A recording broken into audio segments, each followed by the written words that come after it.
80 лет.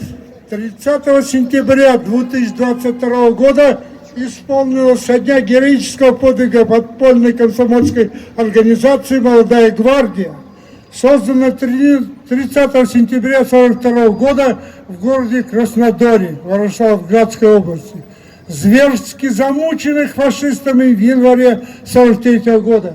110 молодых людей во главе с Иваном Туркеничем, Олегом Кошевым.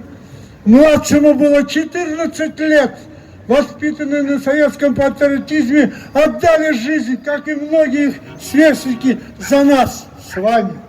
И сегодня их сверстники совершают подвиги на Донбассе, сражаясь с неофашистами, бандеровцами, коллективным Западом.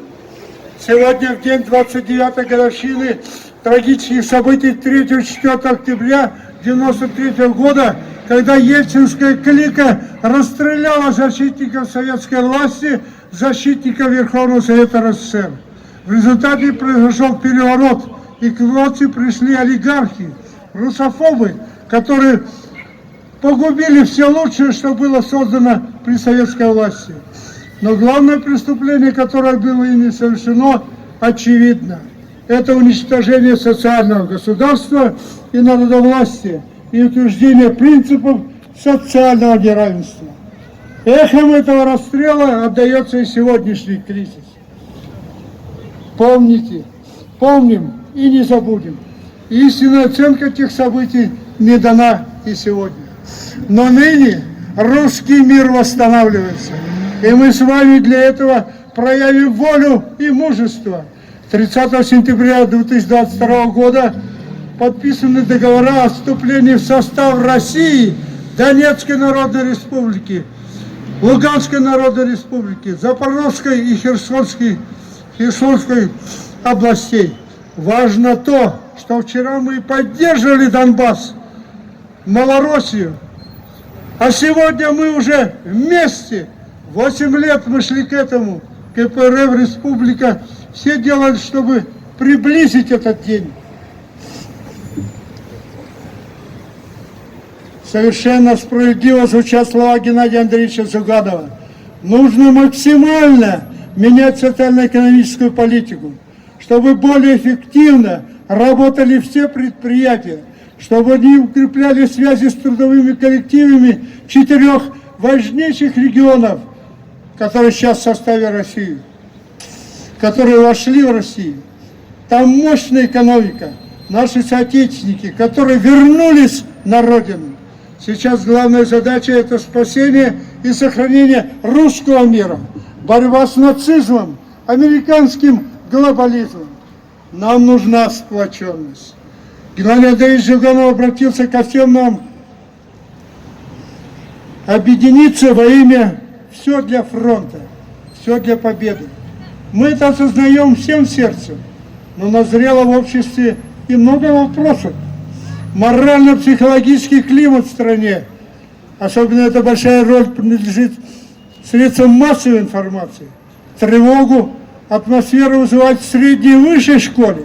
Нашу молодежь кое-кто намеренно отрывает от нашего героического прошлого. Укрепление наших материально-технического обеспечения вооруженных сил. Война – битва моторов, но и битва идеологий, цивилизаций. Бойцы Духовного фронта власти давно следовало понять, что насильственно навязанная либеральная модель категорически не отвечает кризисной ситуации в мире и в стране. Новая мобилизационная модель должна быть выработана незамедлительно на основе договоренности всех здоровых патриотических сил при всеобщем народном одобрении. Все для фронта, все для победы. Митинг считаем открытым.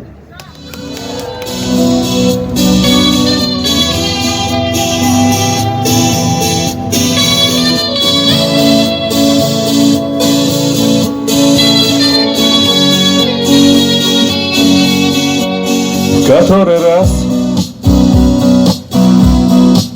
звучит приказ, и мы идем под красотой своих знамен, который раз стреляют в нас, но мы идем навстречу смерти на рожон. Ведь мы защитники страны, и нам не страшно воевать, не то чтоб нечего терять, нам просто есть что защищать. Ведь мы защитники страны, ведь мы Отечества сыны, и нас не нужно умолять, нас просто нужно очень ждать. Который раз звучит приказ, и мы идем за матерей, отцов и жен. Который раз слезой из глаз мы вспомним всех, кого сегодня с нами нет. Ведь мы защитники страны, и нам не страшно воевать, не то чтоб нечего терять, нам просто есть что защищать. Ведь мы защитники страны, ведь мы Отечества сыны, и нас не нужно умолять, нас просто нужно очень ждать.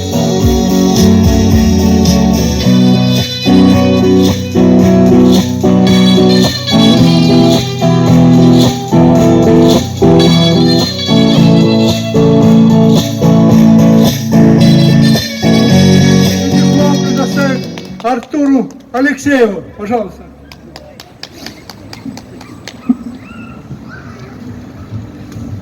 Дорогие товарищи, друзья, события сегодняшнего дня, то, что проливается кровь на просторах бывшего Союза Советских Социалистических Республик, кровь братьев по крови, это, конечно же, событие самое страшное, о котором только, наверное, думали наши родители.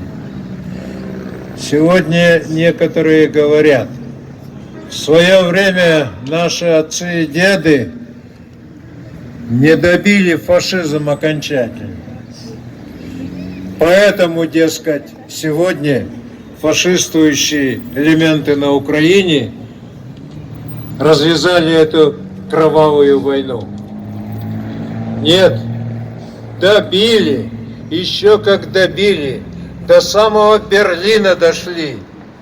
Но прав Иосиф Виссарионович Сталин, который сказал, что пока существует капитализм, войны, кровь и беды неизбежны.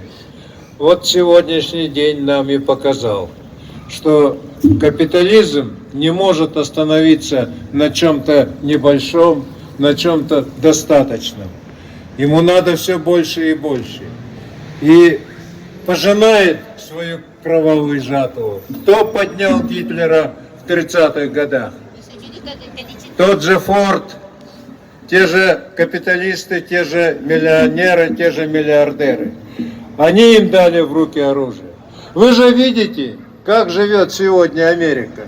Она воевала почти во всех уголках света. Во Вьетнаме, в Корее, везде и везде проигрывала.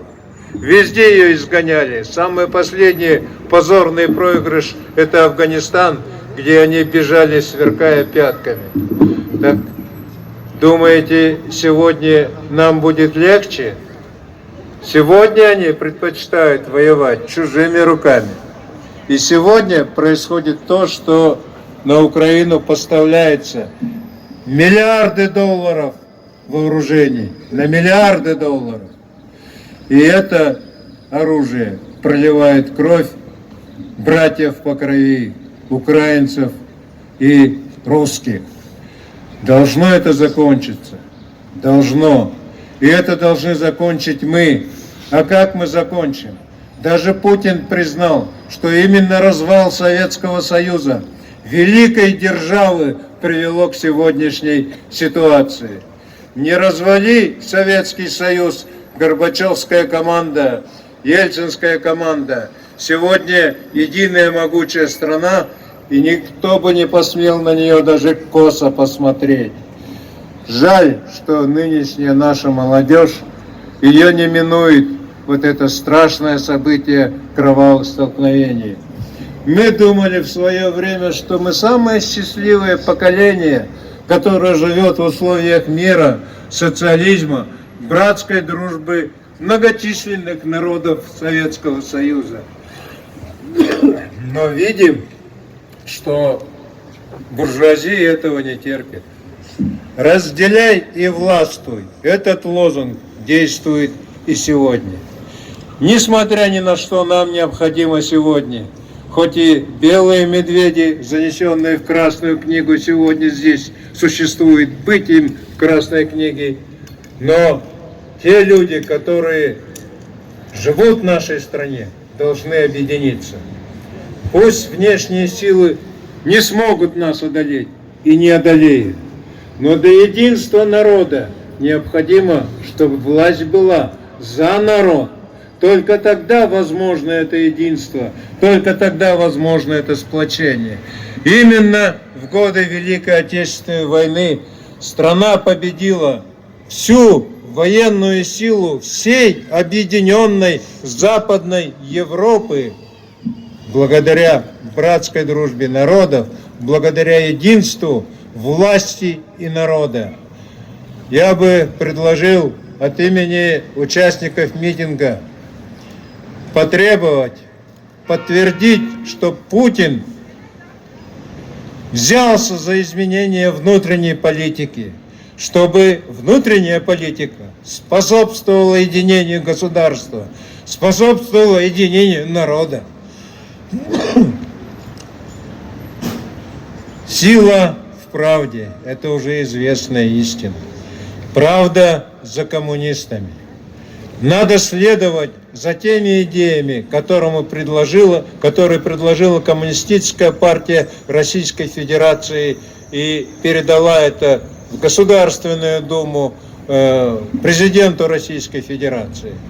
Предлагаю потребовать изменения внутреннего курса нашей страны на социалистические рельсы. Так, товарищи?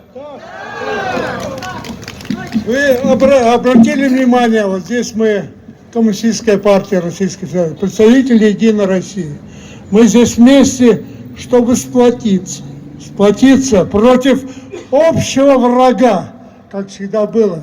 Но мы понимаем, что этого можно добиться на основе справедливости, на основе правды, на основе желания сделать нашу страну свободной, чтобы не было бедных, чтобы не было безработицы, чтобы были высокие социальные гарантии, когда народ будет доверять власти, когда власть будет честно с ним работать.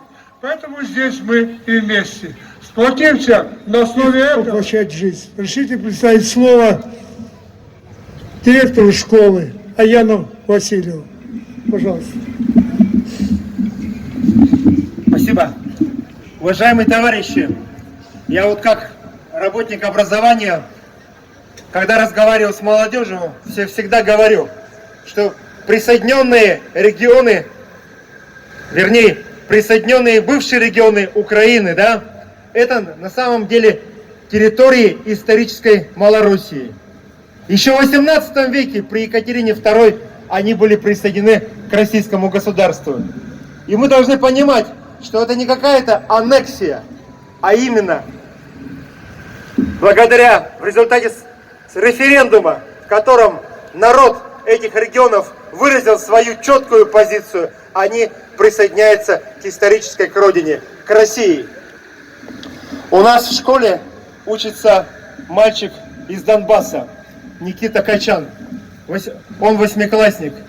И 14 июля в Донецке его маму убило во время бомбежки со стороны ВСУ, Вооруженных сил Украины.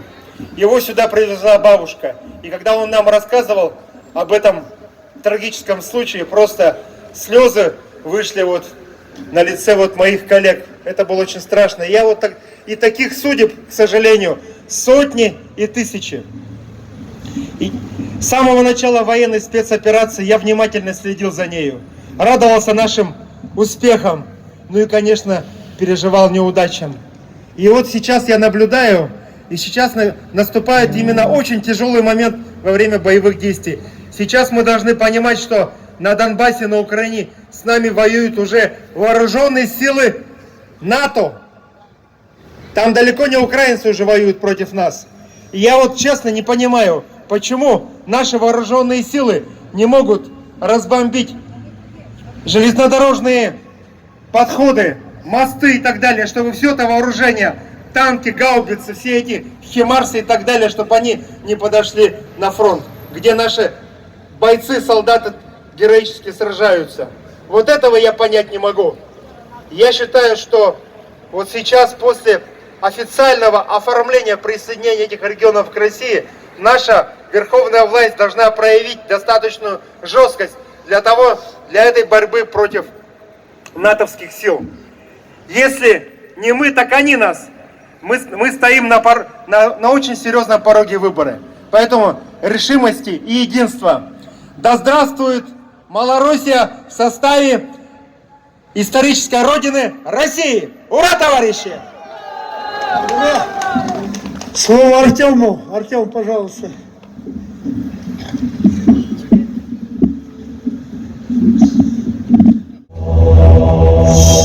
Испокон веков властью сильных рук на земле богов создавалась Русь. Сколько войн и смут на судьбе твоей, вопреки всему стала лишь сильней. А каких имен не носила ты, красоте знамен дивился весь мир. Наша Родина, мать, гордость этой земли. Мы живем для тебя, мы ведь дети твои. Сколько славных людей среди твоих сыновей. Мы живем для тебя, русской славы земля. Не остыла кровь на стенах твоих, веру быт не кровь враг не смог отбить. И теперь живем, вольный ветер в грудь, а тебе поем, дорогая Русь. Наша Родина, мать, гордость этой земли. Мы живем для тебя, мы ведь дети твои. Сколько славных людей среди твоих сыновей. Мы живем для тебя, русской славы земля. Наша Родина, мать, гордость этой земли. Мы живем для тебя, мы ведь дети твои. сколько славных людей среди твоих сыновей. Мы живем для тебя, русской славы земля. Спасибо. Переходим к нашей резолюции. Она простая. За победу, сплоченность на основе дружбы многонациональной, на основе справедливости, на основе высоких социальных гарантий. Нет лжи, за правду. Слово предоставляется для резолюции зачитать и предложить Иннокентию Ивановичу Романову, второму секретарю Якутского городского партии. Дорогие товарищи, прежде чем зачитать резолюцию, я пару слов скажу. Значит, в принципе, действительно, нас собралось мало, как уже отметили, но относительно, по сравнению с площадью, так, но нас услышат действительно большинство. И дело не в количестве, а в качестве. Вот пришли самые преданные, самые, как говорится, самые боевые товарищи и сподвижники нашего дела. Я хочу сказать, что в мире идет борьба между двумя системами, как историк говорю, так, между капитализмом и социализмом. В глобальном масштабе. На этом фоне пытается, как говорится, разыгрывать разные национальные карты против нашей страны.